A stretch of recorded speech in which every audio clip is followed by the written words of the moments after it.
bisha saddexaad sanadka 2020 tirsiga reer Yurub ayaa golaha fulinta dowlad deegaanka Soomaalida waxa ay meel mariyeen qodobo ay kamid ahaayeen in beeraha hoorsan lagu wareejiyo shacabka iska lahaa beerahaasi oo muddo 40 sano ka badan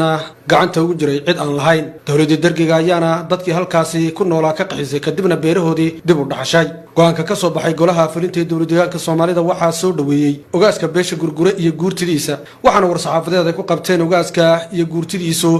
qasriga oo ku leeyahay magaalada Diridhaba ay kaga warameen sida arintaasi ay u soo dhaweynayaan ugu horeyna ogaasa Siyaad Daawud oo ogaaska beesha gurgure ayaa waxa uu mahadnaqay xukuumadda dowladda deegaanka Soomaalida ee hormuudka u yahay madaxweyne Mustafa Maxamed Cumar bismillaahir rahmaanir rahiim anigoo ah ogaas Siyaad Daawud Cumar ogaaska beesha gurgure oo ku hadlaya maadartay magaca beesha waxaan maanta maadartay aan isku nimaadnay aniga guurtidaydu inaan go'aankii shalay ka soo baxay golaha deegaanka ee fulinta ee ku saabsanaa arrimaha beeraha horso go'aankaas ay maadartay muddo badan bulshadu ay naawulayeen go'aankaas oo maadartay mid naga farxiyay iyaan maadartay maanta aniga wadayaasha ama guurtida ila shaqeysa inaan maadartay aan bogaadino oo qarab istaagno ayaan maanta maadartay baaq xagaas inaan gurguraha meel kastuu joogana go'aankaas oo garab istaago dal iyo dibad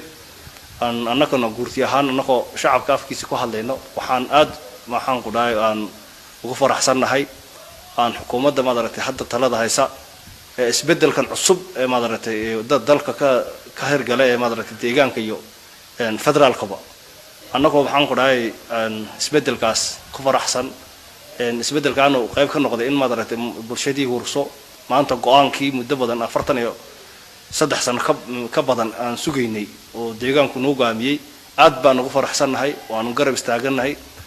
gurgurahana waxaan ugu baaqayaa dal iyo dibadda meel kasta joogan inay go'aankaas ay garab istaagaan ay maxaan ku dhahay dawladooda iyo deegaanka iyo federaalkaba ay garab istaagaan oo maxaan ku dhahay go'aankaas go'aan wanaagsan noqdo